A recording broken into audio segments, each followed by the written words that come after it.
Hello, everyone. Welcome, welcome, welcome. Another week. And this is us back. How is everyone? I'm just sharing out just now. How are you, Linny, baby? Oh, I'm fine today. Thanks, Lo. I'm fine. It's my day off. And do you know what? I've dog sat. I've had my grand doggies here, Bruno and Lola. And I took them for a long walk. I've gardened. I've done everything. Washing, cleaning, cooking. I've done absolutely loads. And it's been like the day's been so, it's one of those long days. I can imagine. I really can imagine. I have days like that myself. Yeah, well, normally my days off go so quick that I haven't got time to think about it, and it's gone. And I haven't been able to do anything, go anywhere, wasted of. Oh, hello, Joanne. Hey, Joanne, honey. But yeah, so it's been a nice day. I've enjoyed it today. That's good. That is good. How's you, Joanne? How is everybody in the chat tonight? I hope you're all well and you're all fit as a fiddle. So tonight, as you can see, guys, we will be talking about the pyramids. I know you've been waiting for the pyramids for about 3 weeks.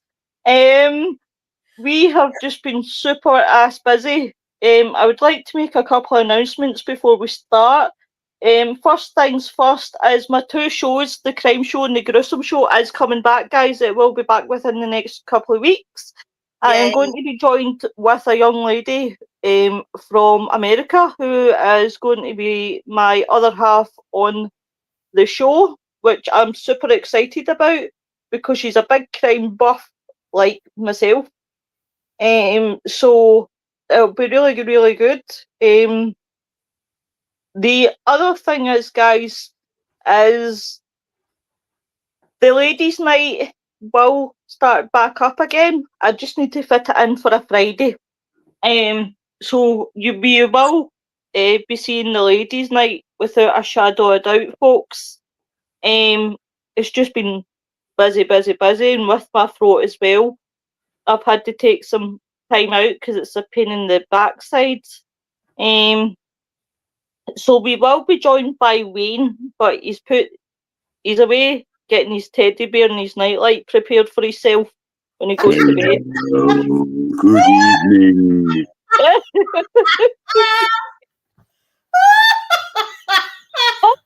was just telling everybody that you were going to be back shortly. I know you were. You were also telling everybody else about Violet LeBonc being at Ladies' Night when you get it arranged.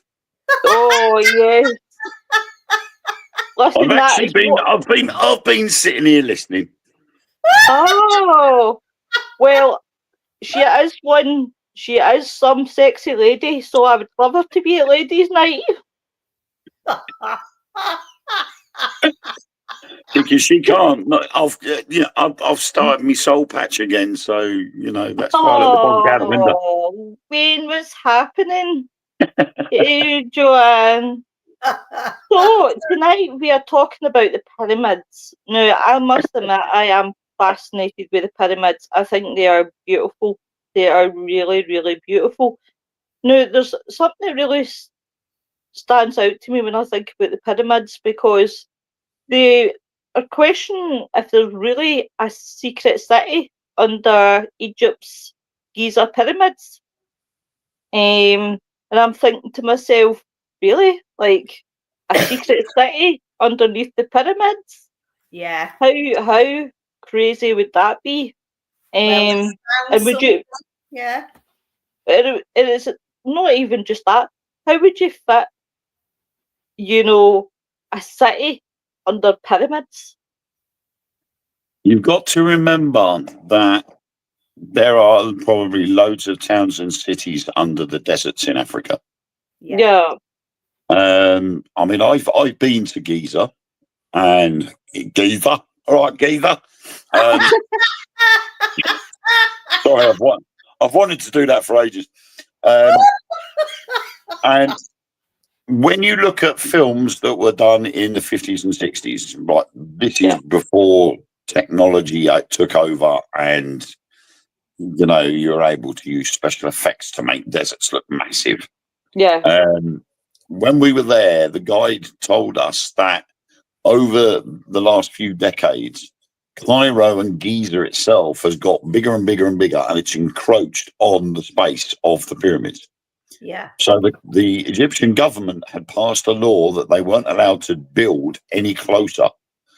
Now, when you go in on the tour coaches, you are literally coming up the side wall of where Giza begins and the pyramids are. And you pull into the car park, and the pyramids are right in front of you. Yeah. And you literally walk. You can walk from one pyramid to the next to the next. And then you go to a viewing platform where you can take photos of all three pyramids in a line. Yeah. Right. You can then go down to one of the solar boats and then onto the Sphinx. Yeah. And so they're all close together. But in amongst all of that, well, you're looking at the pyramids and looking at, I mean, to me, I was underwhelmed by the pyramids. Everybody said, oh, the pyramids are massive. But when you actually get there and stand next to them, yes, they're massive, but they don't look as big in real life as they do on the TV. The TV makes them out to be colossal things. Yeah. Well, yeah. don't you ever notice, right, when things like TikTok, right? TikTok's thing is like places that look amazing, right, on the TikTok are places that don't feel real. And they'll show you these beautiful hotels and they'll show you these beautiful pyramids, and you say to yourself, they look amazing. But when you actually get to that place, you kind of feel that this is not how it looked like in TikTok. Hi, Yeah. Sarah Louise. Happy birthday to you. Happy birthday to you. Happy birthday, Sarah Louise. Happy birthday to you. But I mean, that is the big problem, is that the actual city itself has got so close to the pyramids, there's no desert left. There's only one area where you can go out into open desert. The rest is all being built on. But over the years, the sand has been pushed over existing cities. Yeah. And that's why they're able to all of a sudden find these places, because our technology now has got to a pace where we can now use LiDAR to scan the ground. And that can measure meters into the ground and find these cities. And this is why and how this discovery has been made. I've been reading all about this. You know, I've been watching it coming up now for weeks, months. I've been listening, but it's sort of like the last week or so, it's gone bang. It's all just sort of coming out now. And they're going on about this, what the hell do they call it now? Synthetic aperture radar, the SAR. They've got an upgraded one. Yeah. Yeah, and what they're doing, they can go 2 miles down with this, and like radars, and it gives you like an outline of what's down there. And it's quite interesting from what they found. I have been smacked what I've been reading and watching. I really have. I mean, I've been saying for years there's something under there. Yeah. When I went to the pyramids in 2008, I had said then there is something underneath these pyramids. These pyramids aren't all that glamorous as people have made out they are. No, they are very they're built very intelligently. Yeah. Something that you wouldn't have expected a more modern day society to have built, because there's method in what they've done. The tools they used to construct the blocks a certain size and to cut the blocks, you know, everything was all precision. But then you got the fact that these stones had come from Aswan, which is like 100 miles away. Yeah.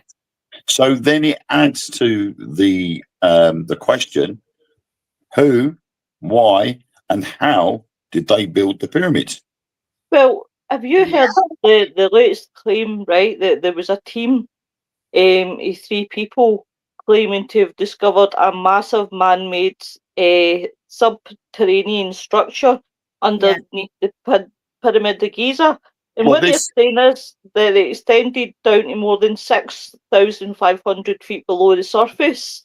This is what Lynn is saying, is with the ground penetrating radar can measure up to 2 miles down.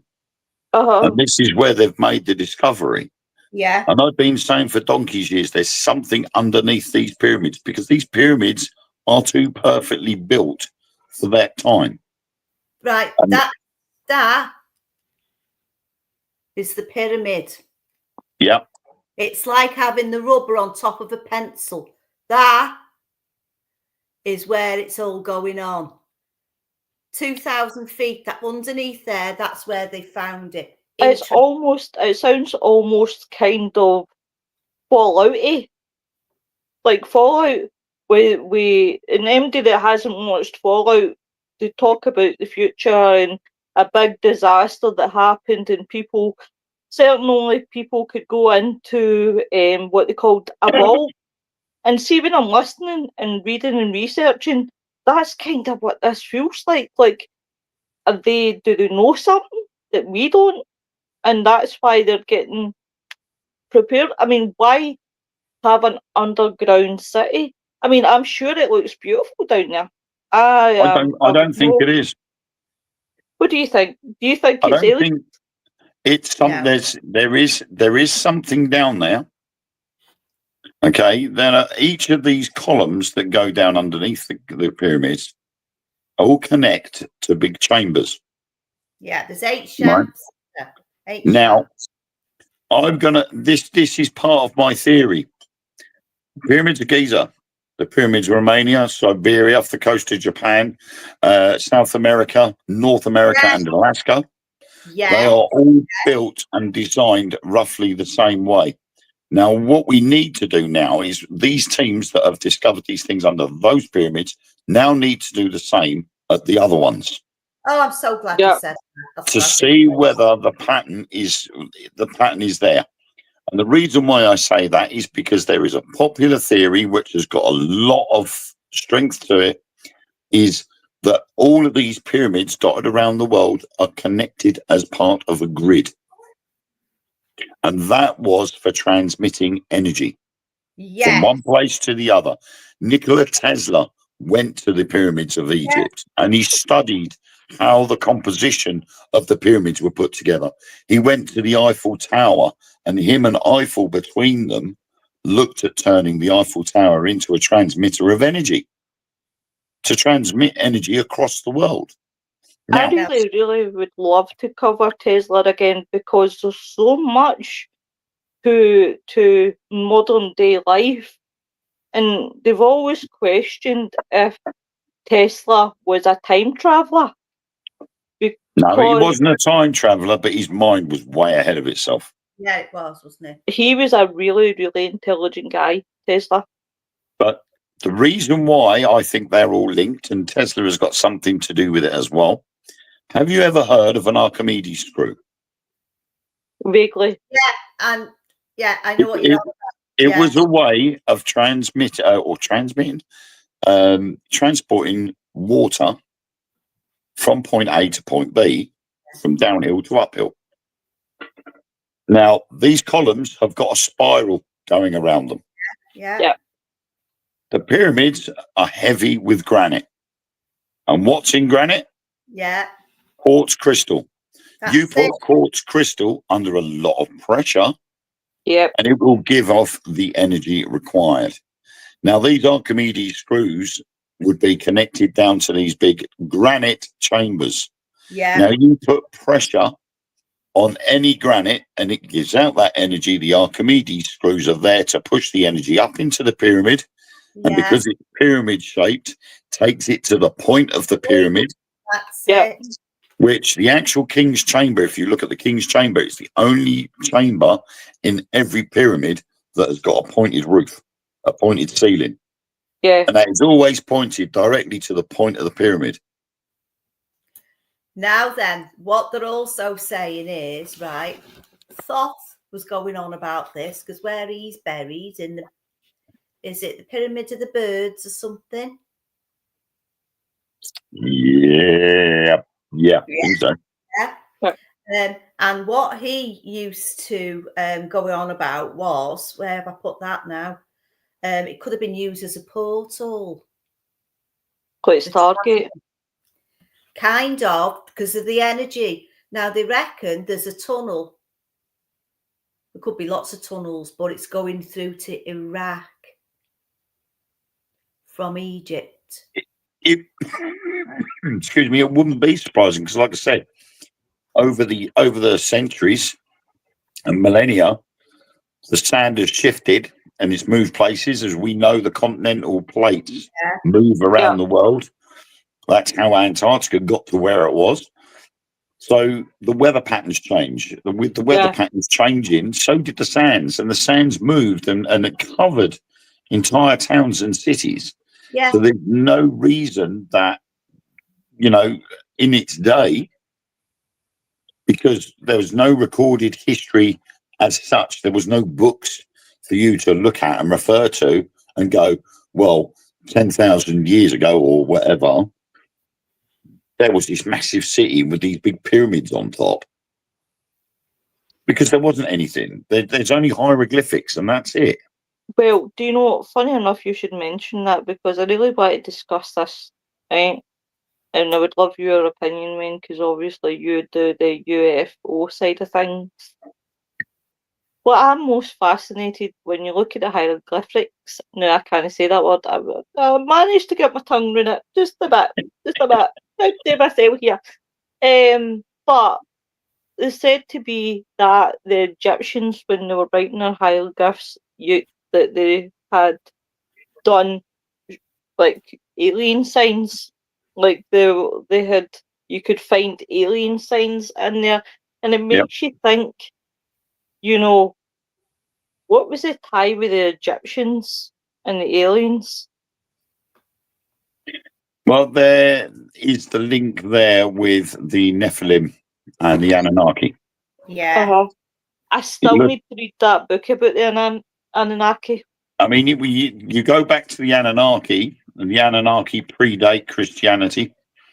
Go right the way back before everybody worshipped a myriad of gods. Yeah. And that myriad of gods, that collection of gods, would have been the Anunnaki. Yes. Yep. Now, a lot of people know, the Anunnaki created humankind to serve them. Yes. Section of the Anunnaki, in a way, fell in love with their creation, whereas the rest of the Anunnaki had said, they're getting too clever for their own boots. We need to do something about it. Yeah. And the good Anunnaki turned around and went, well, no, you don't. We're keeping them because they're great. Well, and this is our creation. We can't destroy what we've created. So that then created this battle between good versus evil.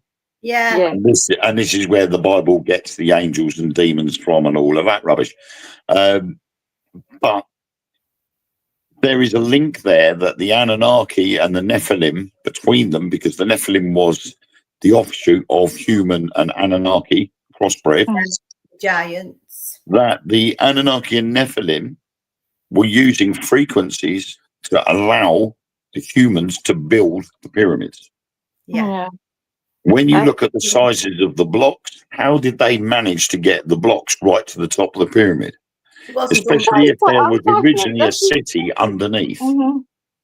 This is what I'm fascinated about, right? When you do look at the pyramids and you think they are thousands upon thousands years old, how the hell did these guys manage to build a pyramid without the equipment that you would have today? Like, a prime example, back in the 90s, you go to there's a cathedral in Barcelona, and it has 8 spires, or is supposed to have 8 spires. When I visited there was only 4, and it took them 100 years to build it. They reckoned that even with today's technology, it was going to take another 100 years to finish building the other 4. That's using modern technology. So you can imagine people in the day building these pyramids. We would struggle to build them pyramids today. Because even our tallest cranes would not have got to the top of them pyramids. I think there was an advanced civilization that's been here several times. Yep. So really, we think we're modern man and we've got all the technology. We're not. We're just coming out the Stone Age. Exactly. Coming out. I'm going to get it quickly into the comments. Hey Joe, hope you're well. Joe says we have pyramids in the bottom of Rock Lake in Wisconsin. Hi Laura, hope you're well, gorgeous. Hey Noreen, right Noreen, this is just not good enough. This is night time. This is 15 minutes. Well, 20 minutes now. Sorry, I started 5 minutes early. So, oh, naughty women. But you just think to yourself, who had the hand? Hey Joanne, who had the hand in helping the Egyptians build the pyramids? And it's perfect because if you think about it, they probably didn't have what they would have had like today, like the proper material to build. And it's like, how did they keep them straight? See, then you've got the question, what is real material that we've got these days? It's false. Maybe the real material is what we have anyway. It's raw, it's natural, and we just need to know how to use and enhance that power. It's like under the pyramids where the River Nile used to flow, the water would go against the crystal. Yep. Through the granite, through the quartz, through the granite, and up, and it was like a electronic hydro machine. Yeah. Mm-hmm. Do you know something? If I had to build the pyramids, it'd be like the house that Jack built. Like I would have the pyramids upside down. No, that's not how you're meant to have it. It's meant to be the other way. I mean, you've also got to remember the pyramids weren't just granite; they would have had limestone casing over the top, so the pyramids would have been perfectly flat rather than stepped. Yeah. But because limestone weathers, limestone breaks down really quickly, and it lost a lot of the pyramids lost a lot of the casing simply because of the weather. Yeah. So obviously now you can see it's just the very top. But there was something also as well, was supposed to sit on the very top point of the pyramids. And at the moment on the main one in Giza, the Great Pyramid, all there is like a metal scaffolding poles put in place to look like a point. Right, okay. And originally that was set for a concert held by Jean-Michel Jarre in 2000. They were going to put a gold capstone on the very top of that pyramid. And at the last minute, the Egyptian government said, no, you're not doing it now. So the scaffolding got left up there, but it is in the perfect shape of a point and it coincides with the rest of the pyramid. Do you think the top of it would have had gold cap anyway? I don't know. It might have done. And to, maybe add to the theory that it was there for something, gold would sort of suit the bill as such. Yeah. I would have said more like copper, because copper would conduct the electricity a lot easier. Yeah. And if it is supposed to be for transmitting power across the globe, copper would be the best thing to use. So I reckon it would have been a copper top rather than a gold top. And it's like you say, you've got these other pyramids dotted all around the globe. What's underneath them? Wouldn't that be exciting? Well, we know we know one of the ones in South America had a river of mercury. Oh, wow!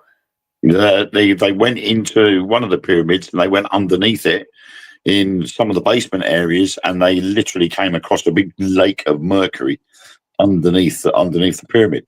So scary, isn't it? mercury, it's poisonous. It is poisonous. Yeah. So what were they using it for?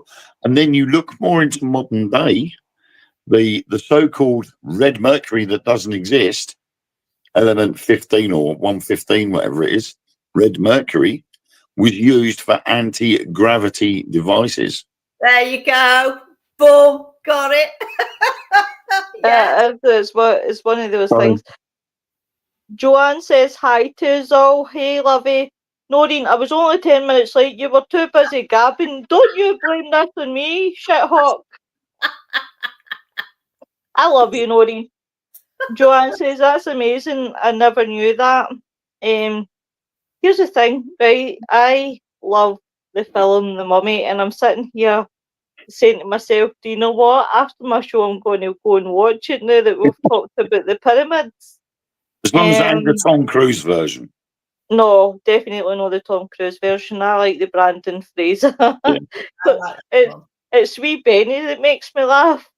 Oh, Connell, I've got all the horses. Benny, you're on the wrong side of the river. The original, definitely, it makes me laugh every time. Every time. But it would be interesting to investigate the pyramids. It will never happen because the Egyptian government wouldn't let it. You would be surprised. I've heard Toe owns some of that. I went inside the Great Pyramid in 2008. Never want to go back in it ever again. Did something scare you, or were you just... No. The entrance in was horrible. It was cramped. It was only about 4 foot high, so you had to squat down to get down, and you had to go down first at a slant, and it was only just wide enough to fit another half a person to your side.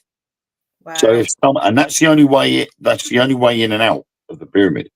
Oh, I couldn't squat because I would never get back up off my arse. You are literally huddled down on the floor, and if someone comes the other way, you're knackered. Yeah. Someone's coming the other way, you're like, oh my God, breathe in. And you're literally pinned to the side so that the other person can squeeze past you. You then get to the bottom, and there's a small corridor where you can actually stand up and you can breathe a bit. And then anybody comes the other way, it's excuse me, sorry, oh, excuse me. Rather than having a system where they say, right, get 4 in, 4 out. Yeah. So the 4 that come in, then the 4 that come out, or the 4 that come out first, and then send another 4 in after that. They didn't. Yeah. They just went, in you go, and then that was it. But then once you got along that corridor, you then went on a corridor, another tunnel that led upwards into the center of the pyramid. And when we got in there, I was so pissed off when I got in there because most of the walls had been damaged. The guy that discovered that particular section of the tomb had written his name, or somebody had written his name in big black letters on the wall. No. Oh my God. Bad. There was a supposed guide in there talking about the history and trying to con people out of money for telling them the history about the pyramids. And I'm sitting there going, hang on a minute, I'll Google for this. Yeah. Why should I give you 100 Egyptian pounds just for you to tell me you discovered it, what was in that sarcophagus? I can do that on my phone for free. That does sound like it is a total rip-off. And no word of a lie, by the time I got out of there, I needed to change shirts. I've got a picture of me standing there after I came out of the pyramids, and my shirt is absolutely dripping. Sweet. And it was because it was that hot. Now, they say that there are air conditioning vents inside these pyramids. There's gaps in the bricks conditioning vents that allow air to circulate through the pyramids. Yeah. And if they were blocked because it was piping hot inside them. And when I got out, I could swore blind I lost half a stone in weight. But do you know something? See, with the pyramids, right? This is what my thing is with the pyramids. I don't see there being any air conditioner because of how they're built. And you just think to yourself, right? If there is, and I'm just saying, if there is an underground place there, how do people live there? How do they keep, this is why I think like this? This is why I think it's a different purpose. Yeah. All the pyramids have got these air vents. That's Yeah. their air conditioning. These air vents, they're not easy to see. I mean, I think it's Khufu's pyramid. There is a couple of gaps in the brickwork Yeah. that are these air vents, and they run throughout the pyramids, allowing clean air and new air to go into the pyramid, and the other vents are there for it to be pushed out again. Mm-hmm.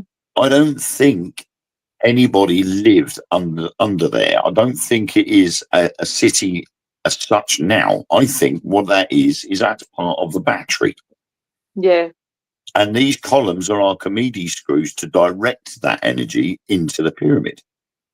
Oh God, yeah. You couldn't physically live under pyramid because it wouldn't be habitable.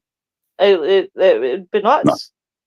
It's like if you're saying that you were dripping with sweat by the time you came out there, how do you expect, say 5,000 people to live in pyramid? But It's just no they would have possible. needed to have brilliant air vents, and they would have needed to have light. Yeah. Now, if they'd have started using light from oil burners, which would have been the run-of-the-mill thing at the time, was burning oil, you would have polluted the atmosphere, which meant the air vents would have had to have been working double time. So they'd have had to have had a system in place to have pumped fresh air in and forced the bad air out. The only other way of getting light in there was using mirrors, which they discovered, bouncing light off of polished Yeah. metal Yeah. Do you from know one what? point to the other. But That took my mindset. the problem there is the more you bounce the light off of things, the more it degrades. So by the time it gets to its final destination, that strong light might just be a little whimper of a flicker by the time it gets down there. Knowing my luck, it would blow the pyramid up. If you just had that sort of light that came down. Don't get me wrong, it would be good for a suntan. Noreen's laughing. Love you, Lo. Love you too. Morning, Kelly. Long time no see. I hope you're all well in Australia. But yeah, the pyramids are an interesting subject. They are. They definitely are. I mean, I even think there's something under the Sphinx as well. Yeah, it's all part of it. Because what I was reading today about this megalithic cylindrical chamber that they're calling it now, Yeah. which are above two boxes. Now they reckon the boxes are so large that it could fit 64,000 people in each one. Yeah. And they're saying, why would you want to sit? Why would they do that? Because they think it's rejuvenation chambers. Yeah, because the first theory was that the spirals in these columns, because I think it's something like 8 columns that lead down. Hang on, let's have a look. Yeah, So there's 8 columns. Right, yeah. Uh-huh. Yeah. Oh, wow. So at first, when they saw these 8 columns and the printout of the scans that they'd done, they were saying, are these spirals going around the outside of the columns? Are they staircases? But then they turned around and said, the problem is if they were staircases, there'd be walls on the outside of those staircases and it would show up on the scans. Yeah. But there isn't. And I said, could it be possible that those spirals are made with a form of copper alloy or a copper ore that's there to help transmit the energy either down to those boxes or up from them boxes? Yeah.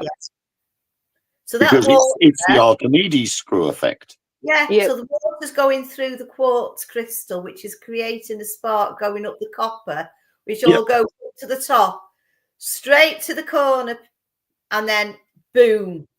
So where's the energy going to, Wayne? Where is it going to? Well, this is where Tesla comes into it. Tesla was looking at sending out free energy around the world by using the Tesla coils. Now, we know that he built a full-size Tesla coil and it got destroyed. He was turned the hotel that he was living in New York into a big Tesla coil. He was in talks with Eiffel when he built the Eiffel Tower to turn that into a transmitter of energy as well. And that was all based on his theories of the pyramids. And if you look at that, with the water going through the granite and the quartz, creating energy, along with pressure on quartz creating energy, you're doubling the amount of energy that pyramid could transmit. Yeah. So it's harnessing Earth's energy and transmitting it off the top of that pyramid. Apparently, the second largest thing that we've ever made on this planet, a building, is the Eiffel Tower. Even at that, you just say yourself. Forget the new ones. That was this one. Yeah, for its time, that was that was the be all and end all. And then some bright spark went, "Oh no, let's build one in Blackpool." Yeah. Why go to France when you can go to Blackpool?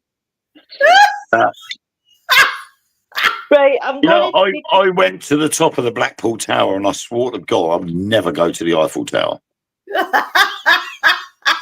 You were just practicing for when you got the Eiffel.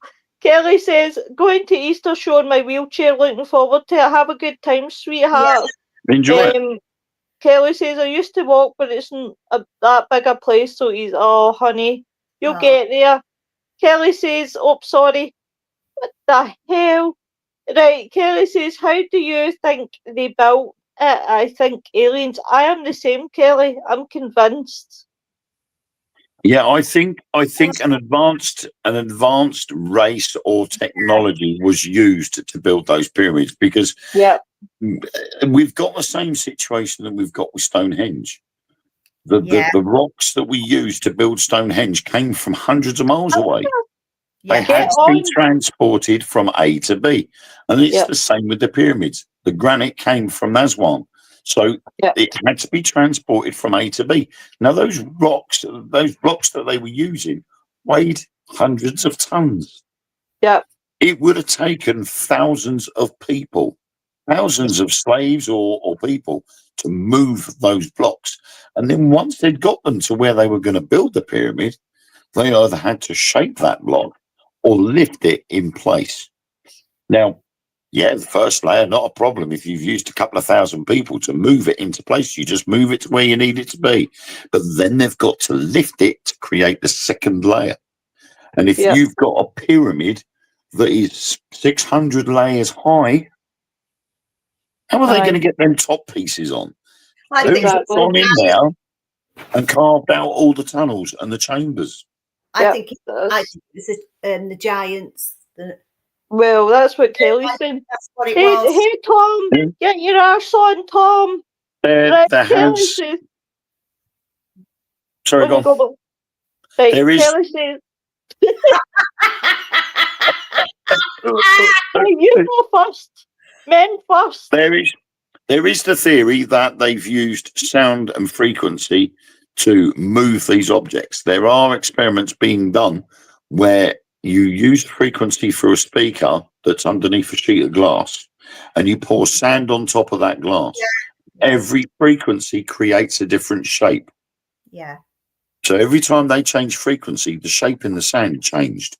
And they reckon that that's what they were using. They were using frequencies to be able to lift these objects.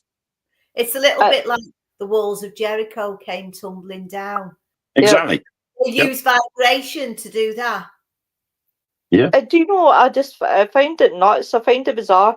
Tom says, I'm sewing right now. Half the men decided my pocket on my work hoodie. That's a bullshit excuse. Get your arse on. Kelly says, to our life, free power. They couldn't control us if it had happened. Same as cancer, they have a cure, but it's about the dollar or giants. That's a whole new show in itself. And Kelly's getting dizzy. No wonder. Joanne says everything is about money. It is, when it comes down to it, everything is about money. But as you're saying with frequency, I really want to do my research on frequency, and I'll tell you why. It was never a subject that really interested me. But thinking how much really, when you look at life, and it's not just paranormal, everyday life, how much frequency actually, it's all down to frequency. It's nuts. Tom says, I have been putting off repairing this pocket for like a month. Well, why are you repairing it now? Jesus Christ, boy. But he'll be saying, cheeky bastard. Kelly says, if you have money in the bank or super, etc., pull it out, research people.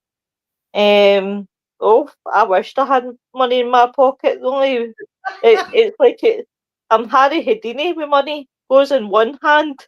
Poof, Right. it's away to somebody So- else's hand. I'll show you an example of this frequency thing with the speakers. Right. There we go. Oh, yeah. So each one of those patterns is a different frequency.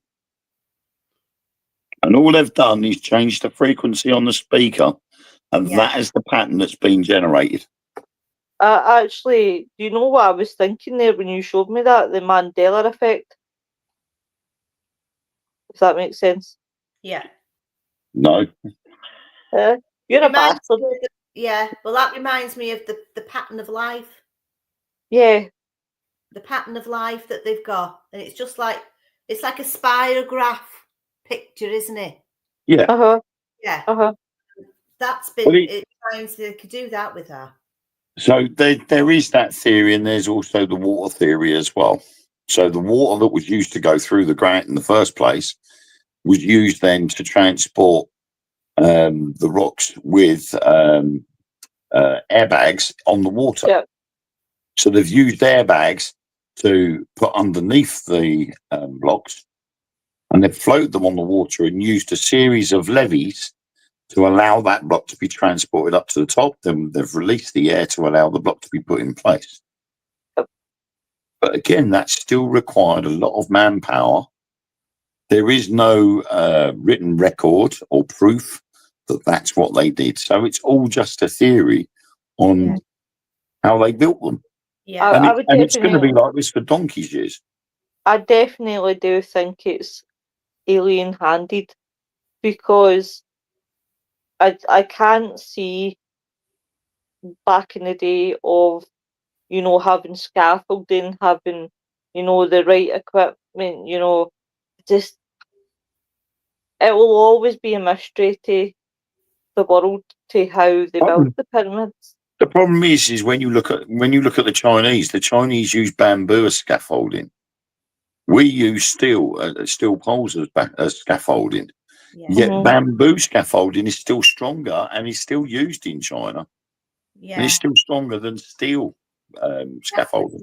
That's correct. Mhm. Because it's flexible as well as strong. Yeah. Tom says, because I finally had the urge to do it. Right, so what do you know? You're ditching me for your sewing. You suck. You suck, Tom.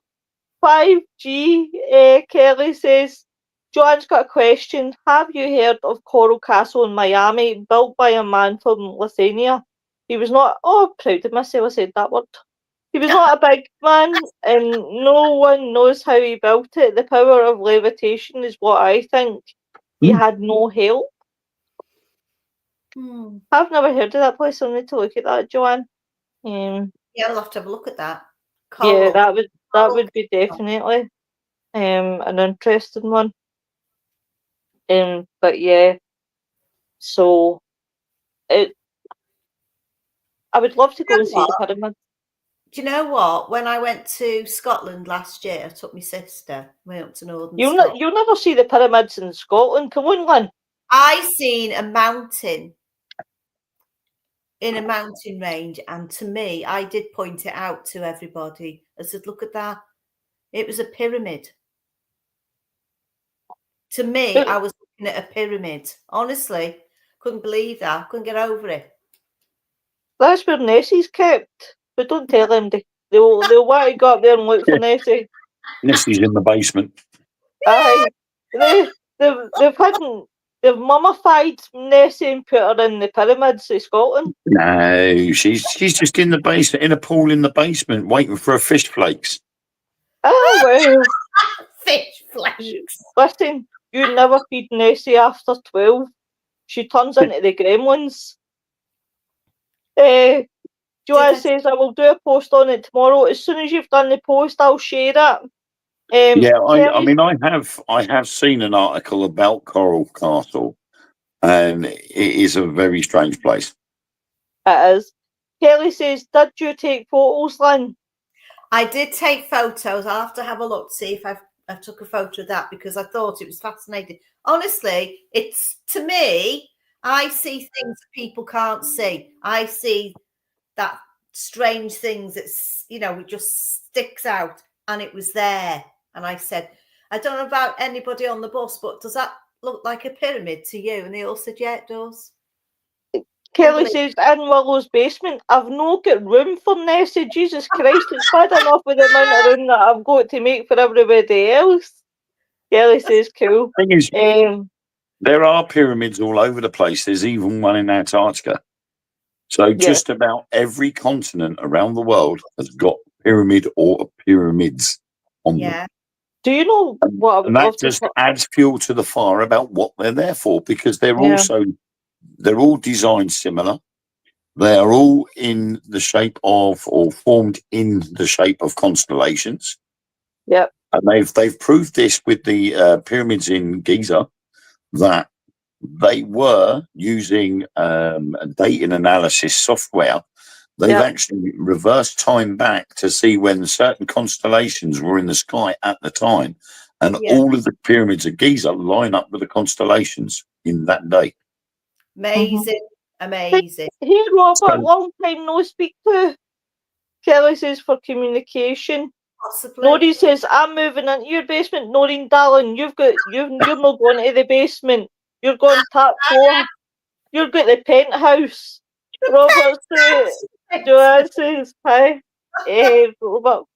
But the thing about it is, really, the pyramids are really, as I said, interesting structures. I definitely would love to go and see them. Don't fancy going into the short spaces or having to squat, but it would be pretty cool to see. I mean, I've got a lot of books on the Egyptians. I mean, I'm talking 17 years ago. I certainly would not be finding it easy to go down these tunnels now. I'm slightly wider than I was 17 years ago. I like caves and stuff like that, but I wouldn't be a person who could go caving in like Yorkshire. You know, they go into little cracks. Yeah. Well, look at what happened in them. The crawling through that and it gets flooded. What if there was an earthquake? Yeah, exactly. That's what scares me. It would shake you. It would shake you out of the cave. See, if you got stuck, it would shake you out. It would give you that vibration that you done. But there is a story in America, and I found it quite sad, that somebody went caving. They gave up caving and then went back to caving.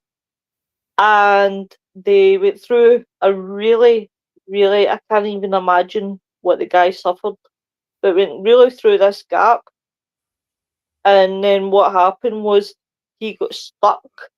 Oh, yeah. And unfortunately, he died in the cave with asphyxiation. They couldn't get his body out. Now they've had to shut that cave off. That's basically where his laying place is. The fact that they tried everything to get that guy out, and there was nothing. If I went in a cave like that, right, I'd end up, if I started panicking, I'd have a panic attack. I'd go into a full flid and I would just stiffen up, stop breathing, and I couldn't stand the thought of going off like that. I've got to let's be honest, you're only 4 foot. You'd be able to get through the cave like nothing in there. I'm so posted through the letterbox anyway, don't they? Exactly. You see, when I look at you, I think of wee Amazon parcels that come through the door. Just get chucked through the door. But in all seriousness, I, They just pick you up and throw you down there like a frisbee. They go, I there we know. go, Lynn. It's all right, Lenny, baby. You'll go to the other side. Whoa. Just flash your torch when you get to the bottom. You're all right, Like- guys. There's plenty of room down here. that's until me and Wayne get. That's until me and Wayne get down there, and then you'll be squashed like a tomato.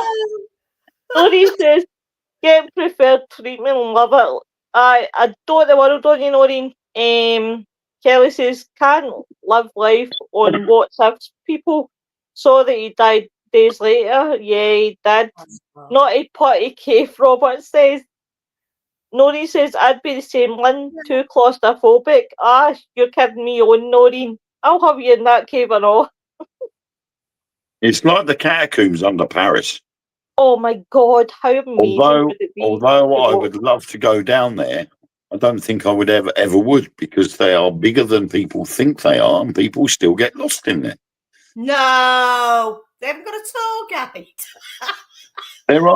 There are people that will do tours down there, and there are stuff on the walls that indicate your way out, but there are still areas of the catacombs that aren't fully discovered yet. Right.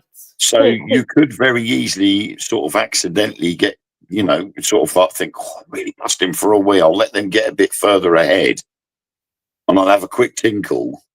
And then all of a sudden the group has turned off and you don't know where they are. And you're like, oh, shit. And you end up taking a wrong turn.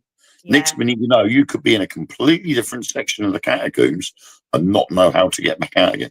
And the best it is, it's that big that nobody would be able to find you. That's like the Nevada desert. When you look at the Nevada desert, you look at the big, the big lay land, and it's easy to hide bodies there. Not that I would try myself. Talking about sand before, right? And I was reading something today about the sand on the plateau, the Giza plateau. It's magnetic. It's magnetic. And they're finding a lot of deserts are magnetic. Yeah, it's graphene. And the creeping and the sticking. It's sticking. But you know, what made me laugh over the last 2 weeks is people have been going on social media going, oh, got this shit all over my car. Look at the state of this. And they've wiped it off and they've got this big sort of dirty black mark all over their finger. And they've gone, look, if I put this on here and sprinkle it down, and I'll get a magnet. Look, it's magnetic. And I'm like, yeah, it's called graphene, you donut. The dust that's going on our cars, courtesy of the rain that's falling overnight, has got graphene in it. And the graphene has come from the Sahara Desert. Yeah. So when it rains, it's dropping through the air and bringing the graphene down with it. My car was like that the other day. I had to take it down and I put it through the jet wash. Yeah. It was black. And that's graphene. Look at when we had that storm, the worst storm since 1998. The shit that was left on people's windows was unbelievable. Like, I'd never seen this before in my life. But like, the thing is, it happens all the time. And that people forget. People forget that it literally, all these, your cars getting covered in what looks like dirt or sand, happens every year. In fact, it happens a couple of times every year. But people just forget that it happens.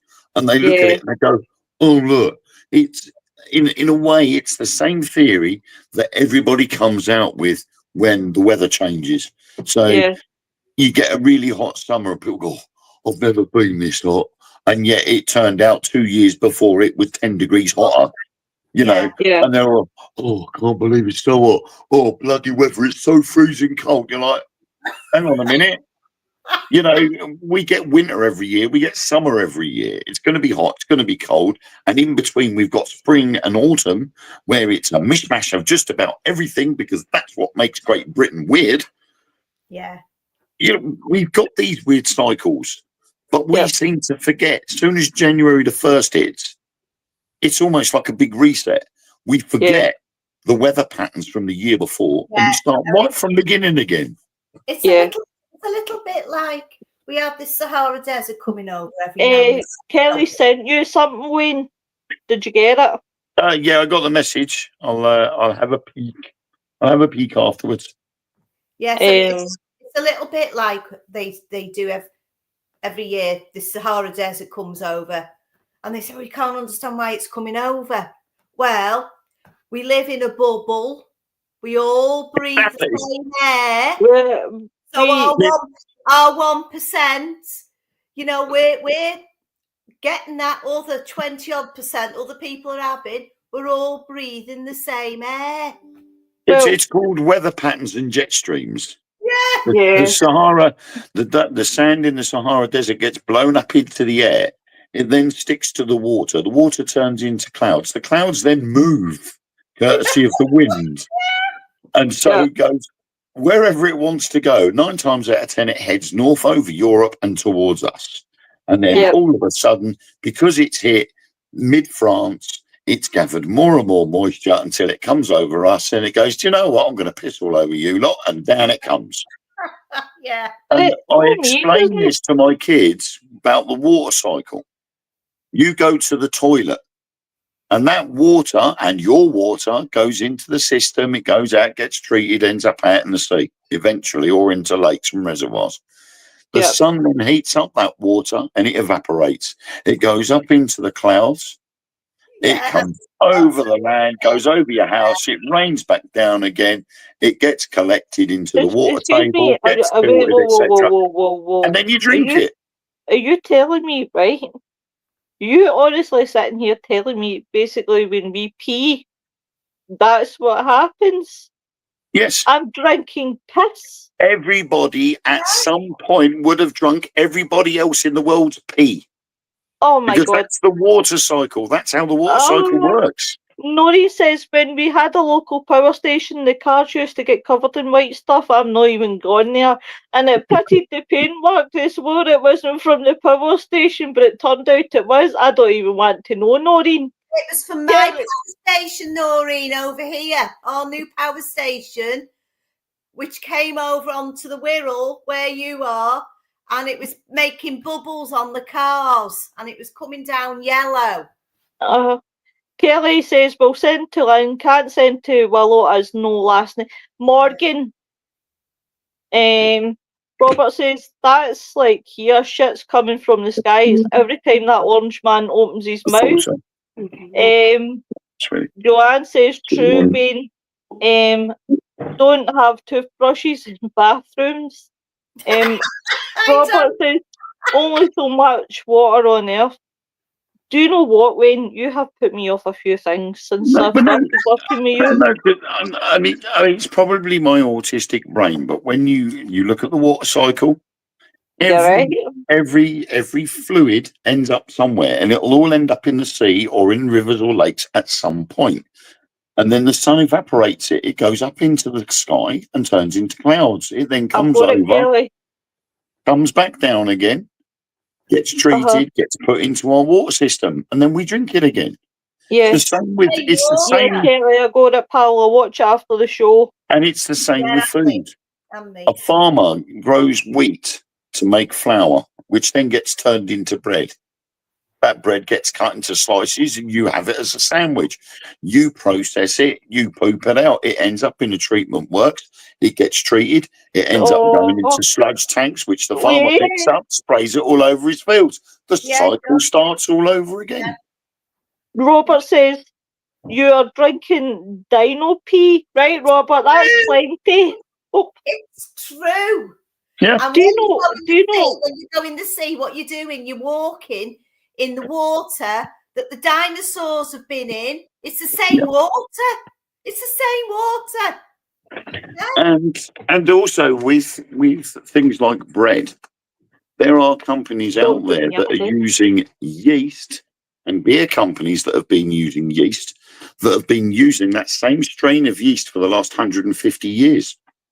Do you know there was a woman that I seen on Come Dine With Me who recycles wasted food, like out-of-date food and stuff like that.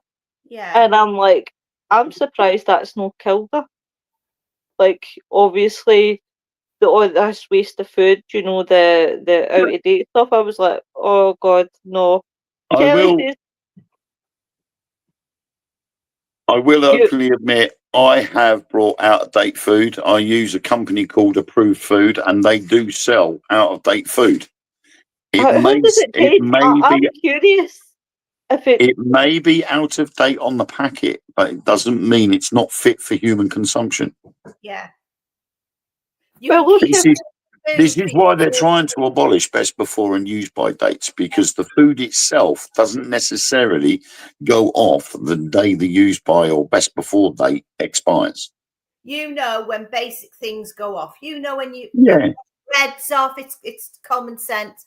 It goes mouldy, goes hard, and other Well, meat. smells of wine. Smells of wine is the biggest one. Yeah, you can smell the meat. You can see Yeah. the colour. You can see the texture. It gets a slime. It goes black. I mean, I don't You know anybody that goes out. I don't know anybody that goes out and buys grey ham to put in their sandwiches. Oh my God, you're You wouldn't. almost. Kelly says, "Look at Kit Kats, a chocolate biscuit." Sorry, spelling your fine, honey. I've got Gardia. Well, because of what I can't get rid of it. No side effects other than weight loss, so I would be fine in the pyramids. So many people have parasites and don't know. To be honest with you, folks, I Most live. humans are carriers of salmonella. Yes, they are. Yeah. And Do you know everybody. the one thing in this? Do you know this one thing that I can honestly say with confidence? I've never had food poisoning, so I wouldn't know how it feels like. Yeah. Yeah, Maybe you would know food poisoning if you'd got it. Oh yeah. no. Do you know my uncle? He years ago, when I was a child, he went to Turkey and he got food poisoning, and he says he would never ever go back to Turkey. He was like that because of the food poisoning. Kelly says lives on the skin. This is true. This is true. Most parasites gives you cancer. Aye, it's the human anatomy is very, very weird. It certainly is. It's Posh then, Will. Well, I mean, you've got to think about it. The human brain is the most powerful computer in the world. So Yeah. push aside AI and all these self-thinking robots and everything else. The human brain is still the biggest, most powerful computer in the world. It no is. mine. Mine is very forgetful. I would forget where I left everything. That's the main part of it. Robert says, "Oh, Robert's got to get a slap. Oh, you need to try my wife's cooking." Kelly says, "I've never had food poisoning either.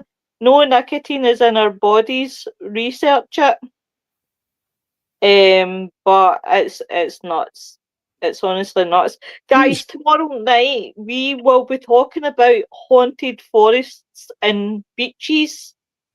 I thought, why not? It's a Friday night, you know, get into holiday atmosphere and things.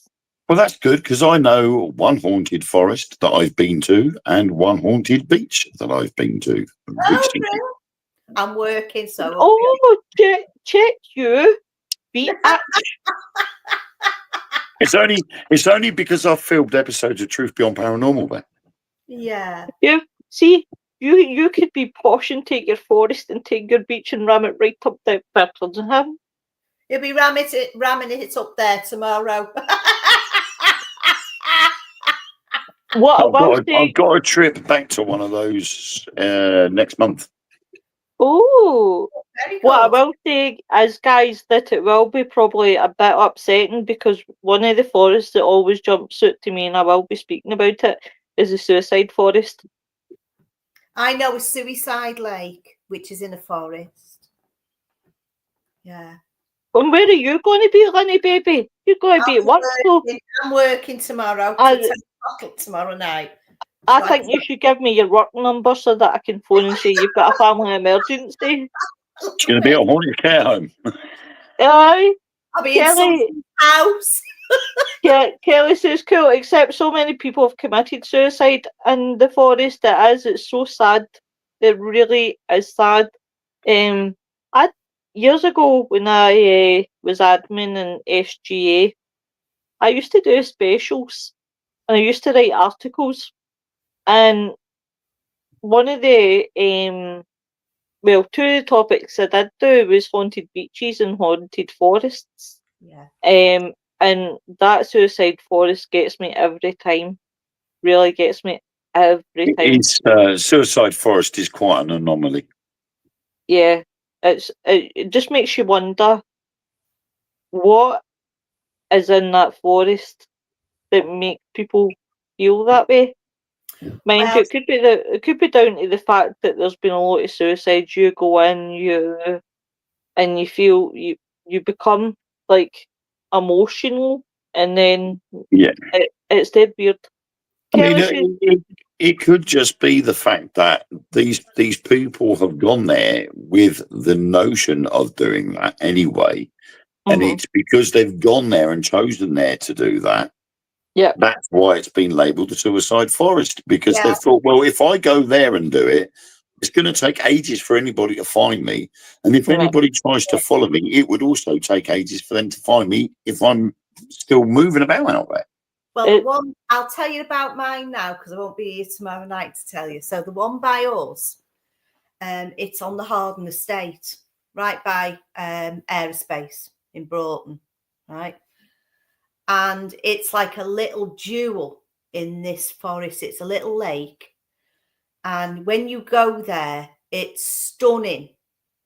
And the feeling during the daytime, not at night, is a completely different thing. But during the daytime, it's absolutely calm. If you wanted to take your life, that's where to go. Yeah. It's the stunning place. It's perfect if you want to commit suicide. Yeah. But connected to that, connected to the whole lot there, the forest is beautiful. Yeah. And it's also the place where for years, I mean, many, many, many years, courting couples have gone up them lanes in cars and they've had the floating vicar dressed in black with a big black top hat coming past, watching them courting. And this fella is like 10 foot tall and he floats past them. So there's a lot of stuff going on there, a lot of stuff. It is pretty crazy, but yeah, that's what we're doing tomorrow night, folks. I don't even know what we're doing next week. Right, Noreen, I need to go and find this blue book. That's your fault. I'm not ready. We're Rider, hiya. Hi! How kinky is that? Oh my God, Robert. Agreeing. Imagine that. Well, on the side in a lane and you've got a floating 10-foot fella coming past you with a black hat on. Listen, what I would be more worried about is if you weren't dressed and you had a camera. That's what I would be more worried about, where my pictures would be going. Yeah. Oh, I'll tell you, this show always makes you laugh. Noreen says, "Get your book glow." That's if I can remember where I put it, Noreen. Yeah. Right, 2 minutes, guys. I'll be back. Or I'll see you in half an hour. That's a bit of a bizarre coincidence. Yeah. Saying things like that and then just disappearing. Yeah. But these lakes, they have a draw, don't they? They do draw you in. I mean, I'd never been there, never ever been there till maybe 10, 15 years ago. And I started fishing there, right? Because it was lovely, and it was. But you can feel how nice it is there, and I can understand why people want to go. Yeah. You know, in the time of desperation, it's a place of peace. But saying that, when you go out into the woods, I used to walk off doing a lot of photography over like the squirrels and nature and stuff like that. And I used to walk off on my own. I used to come to a point I couldn't go past it. So years later, when I'd done a ghost hunt in there, we went down to that point and we done a closed circle and we done a shout out and you could feel energies coming. We took photographs and we've got people in these photographs. Amazing, yeah. Oh, she's got a blue folder. This is Don't your look life. out. I've got my blue folder. Da, da, da, da.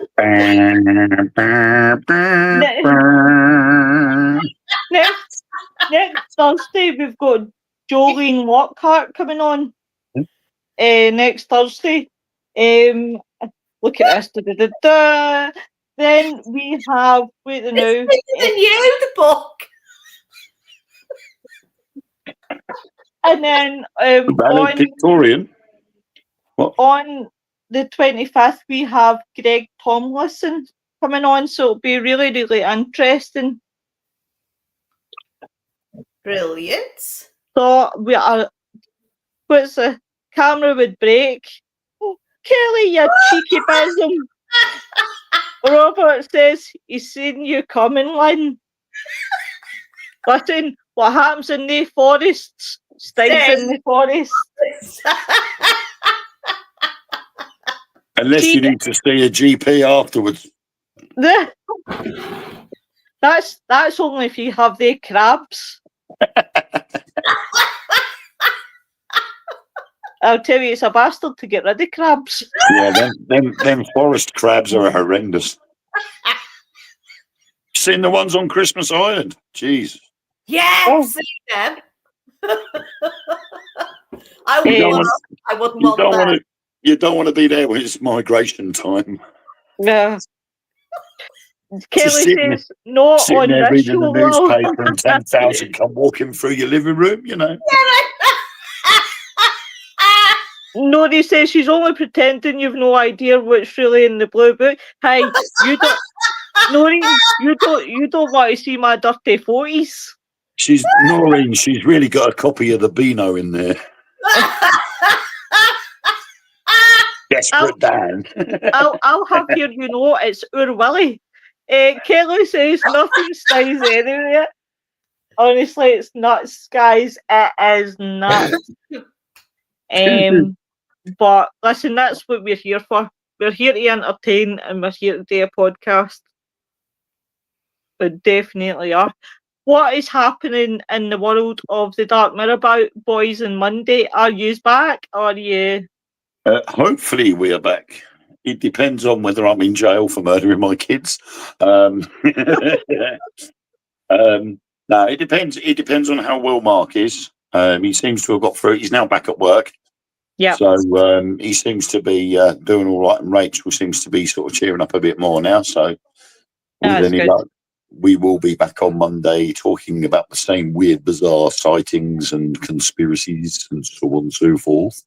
Is there anything that's actually happening just now in the world of? At the moment, we're still looking at all these whistleblowers that keep popping up and saying, well, I've done this and I've done that within the government, and still not getting really any much closer to what we should be getting. Yeah. Do you think, ideally, they'll ever admit in an ideal world? It will come to a point where they'll have no choice. Yeah, I think. Yeah. It is going to happen. It is going to happen that they will have no choice but to admit it.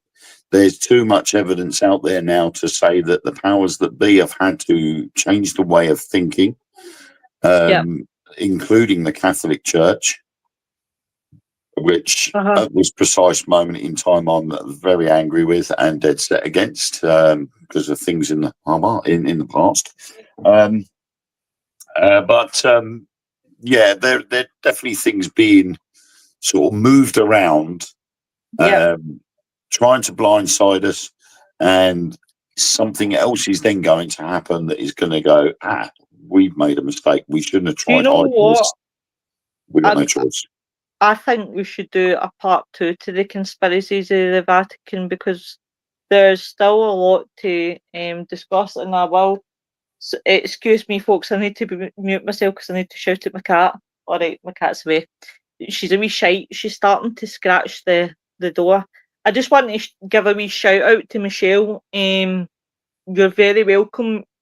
She's fighting cancer, and I really, really hope, Michelle, that you get better, and thank you very much for tuning in, and I'm glad that we made you laugh. That's what we're here to do. Yes. Yeah. Kelly says, wouldn't we wouldn't want to be a man wanting to go to the toilet, you would have to go to the doctors.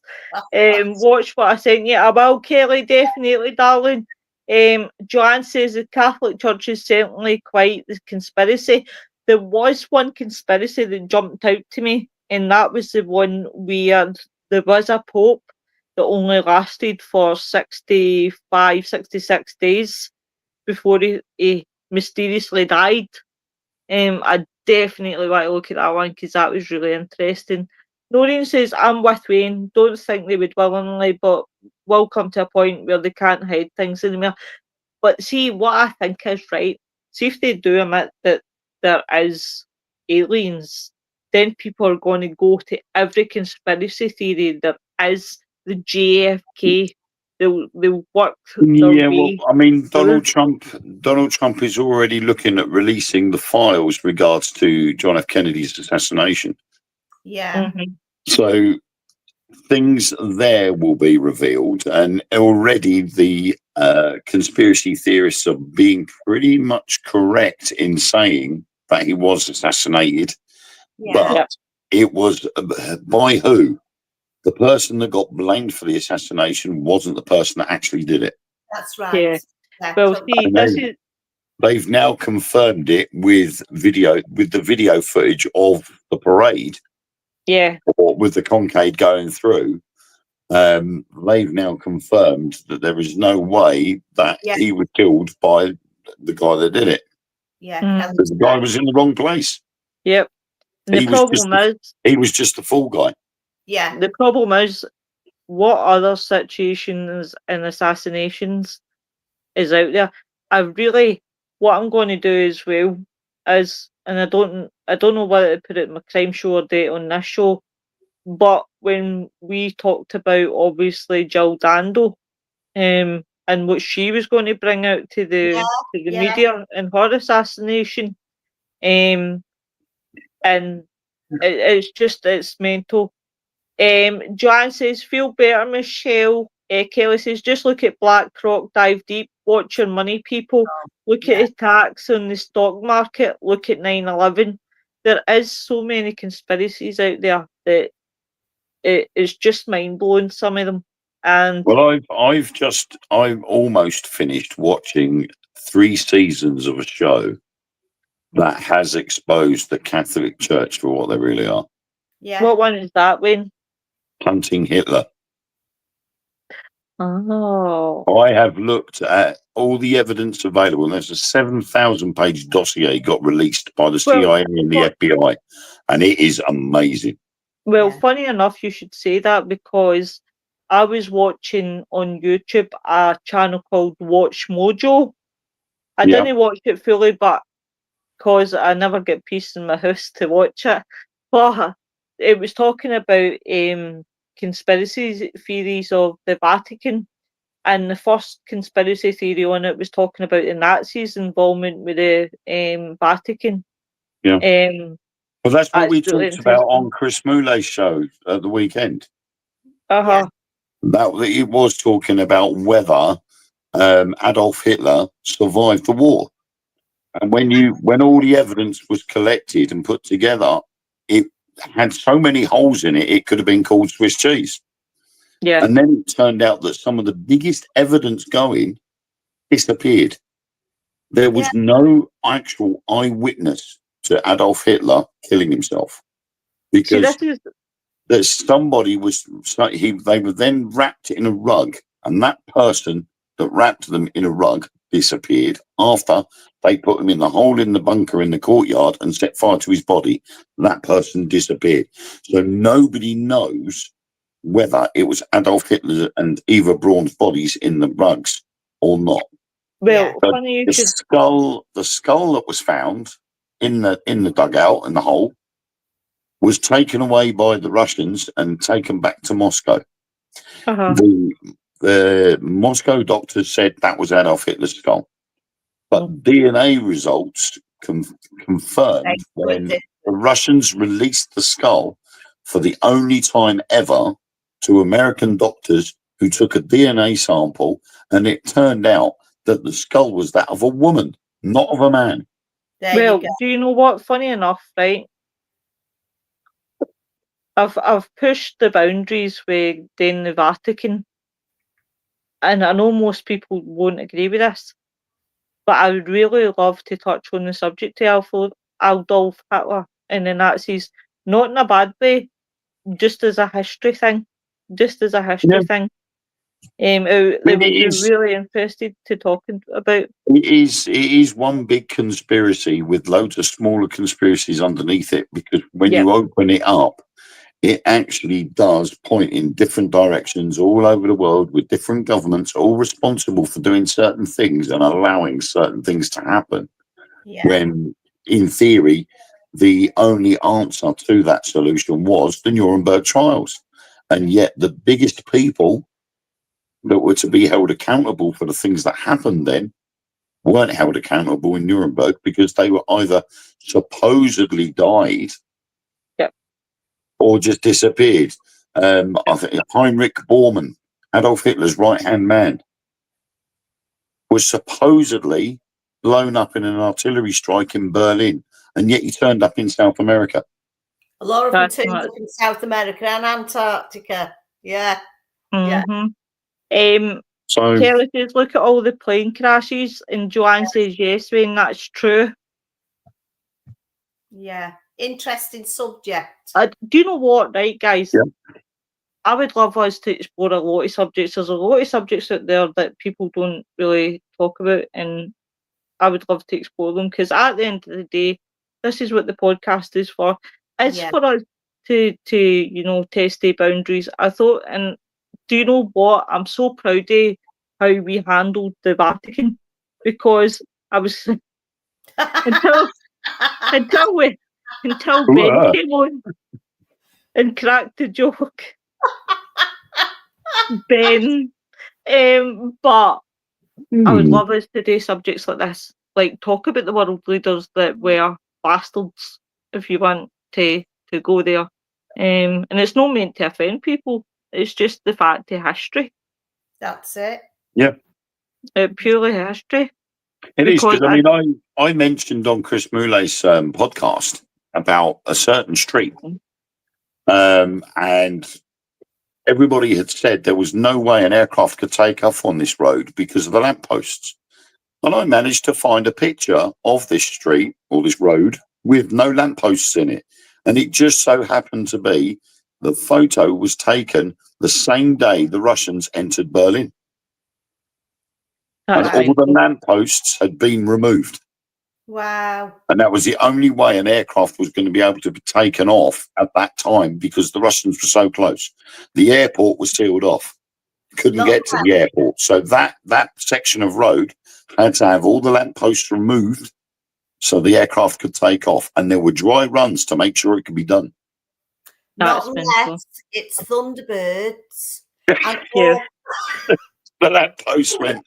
But do you know what? All I can think about is Penelope pit stop. It's Hail! not. Hail! It's either And it's that. I've Muttley. just finished 5 minutes. It's either that or wacky races. Yeah. With that duck. Muttley. Sorry. Dick Dastardly and Muttley. I want to go and watch that now, the old cartoons. See you guys. He's killed me every time. But guys, we will wrap it up here. We will be back tomorrow. Lynn won't be back tomorrow, but I'll be back tomorrow. Wayne, are you back tomorrow? Wayne's back tomorrow. That's what I love to hear. Yeah. He's like, yeah. So everyone, have a good night. Robert says Thunderbirds ops wrong problem. But I want to thank everybody in the chat that came in and enjoyed, and everybody who has been silently watching. You all have a good weekend. Stay safe. Michelle, I hope you get well, sweetheart, and I would love an update. Keep fighting, Definitely. Michelle. Keep fighting. You've got this, sweetheart. Nothing But you can't do, love. Nothing you can't do. Exactly. No, Joanne says, thank you so much. Great podcast. Good night. Good night, my love. Night, So, guys, we'll catch up soon, and you have a good night, everyone. Bye.